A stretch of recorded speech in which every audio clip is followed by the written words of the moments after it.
संसद भवन में राष्ट्रपति अभिभाषण કરી રહ્યા છે, તમને સાંભળી। का गठन किया जाना ऐसा ही एक प्रमुख कदम है। तेजी से विकसित हो रही ड्रोन टेक्नोलॉजी और इससे जुड़ी संभावनाओं को लेकर भी मेरी सरकार सजग और सक्रिय है। इस दिशा में सरकार ने सिंप्लीफाइड ड्रोन रूल्स 2021 को अधिसूचित किया है और ड्रोन व ड्रोन कलपुर्जों के देश में निर्माण के लिए PLI योजना भी शुरू की है। इससे देश को भविष्य की इस महत्वपूर्ण टेक्नोलॉजी में अपनी स्थिति को मजबूत बनाने में मदद मिलेगी। माननीय सदस्यगण, मेरी सरकार देश की सुरक्षा के लिए दृढ़ संकल्पित होकर काम कर रही है।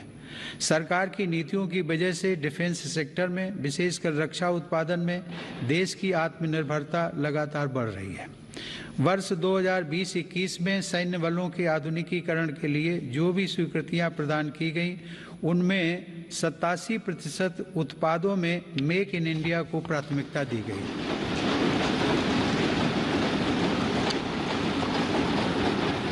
इसी प्रकार 2020-21 में 98% उपकरणों से जुड़े अनुबंधों में मेक इन इंडिया को प्राथमिकता दी गई है।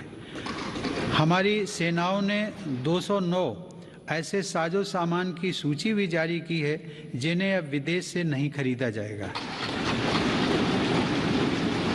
रक्षा उपक्रमों द्वारा 2800 से ज़्यादा ऐसे उपकरणों की सूची जारी की जा चुकी है जिनका देश में ही निर्माण किया जाएगा। हिंदुस्तान एरोनॉटिक्स लिमिटेड के साथ 83 LCA तेजस फाइटर एयरक्राफ्ट के निर्माण हेतु अनुबंध किए गए हैं। सरकार ने ऑर्डिनेंस फैक्ट्रियों को 7 डिफेंस PSUs का रूप देने के लिए महत्वपूर्ण कदम उठाए हैं।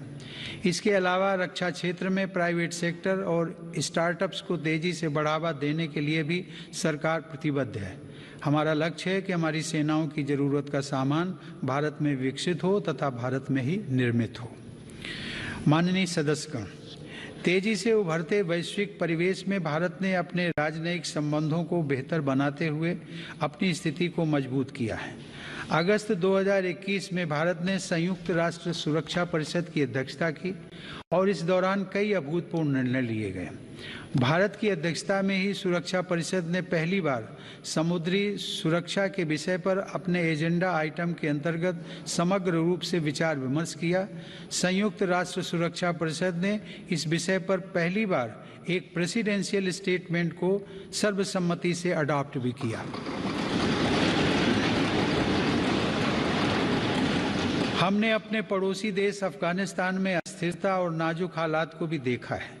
भारत ने इन परिस्थितियों में मानवता को सर्वोपरि रखते हुए ऑपरेशन देवी शक्ति को संचालित किया।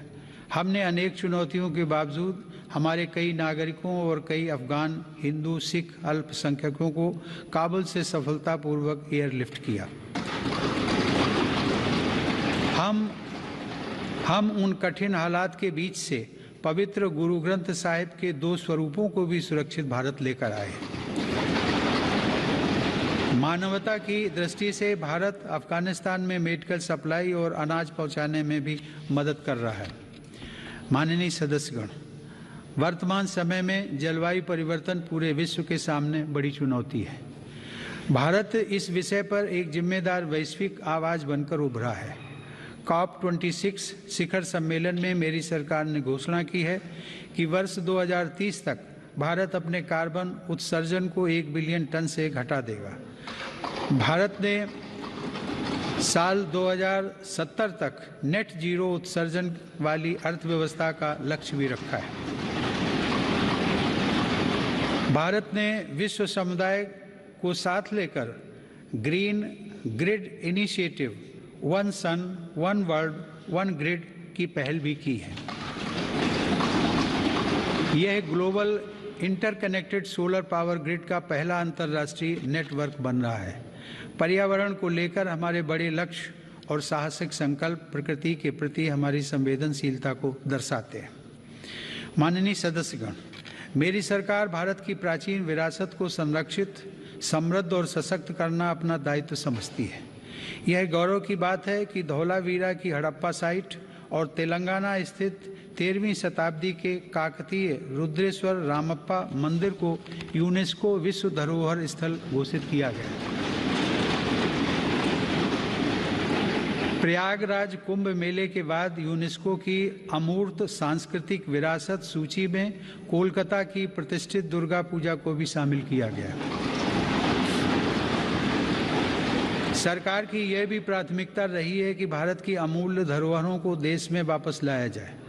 100 वर्ष पूर्व भारत से चोरी हुई मां अन्नपूर्णा देवी की मूर्ति को वापस लाकर काशी विश्वनाथ मंदिर में स्थापित किया गया।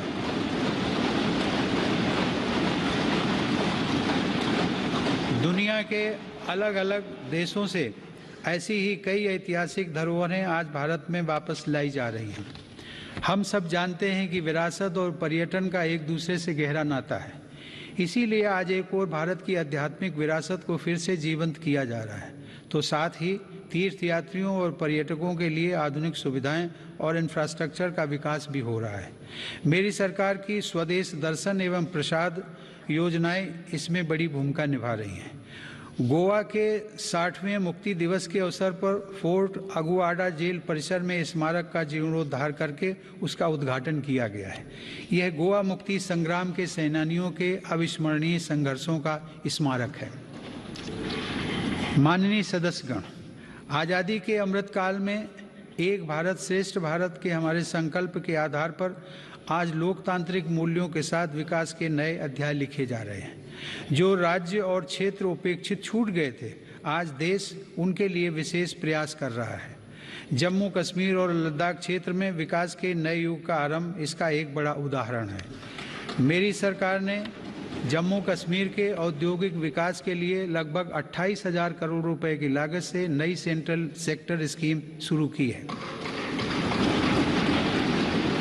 पिछले वर्ष काजीगुंड वनिहाल सुरंग को भी यातायात के लिए खोल दिया गया है।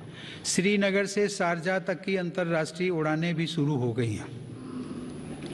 जम्मू कश्मीर के लोगों को शिक्षा, स्वास्थ्य और रोजगार के बेहतर अवसर प्रदान करने के लिए अनेक महत्वपूर्ण कदम उठाए गए हैं। इस समय वहां 7 मेडिकल कॉलेजों के अलावा 2 एम्स का कार्य प्रगति पर है, जिनमें से एक एम्स जम्मू में और एक कश्मीर में है। IIT जम्मू और IIM जम्मू का निर्माण कार्य भी तेजी से चल रहा है। लद्दाख संघ राज्य क्षेत्र में इंफ्रास्ट्रक्चर और आर्थिक विकास को तेजी से आगे बढ़ाने के लिए सिंधु इंफ्रास्ट्रक्चर डेवलपमेंट कॉरपोरेशन की स्थापना की गई है।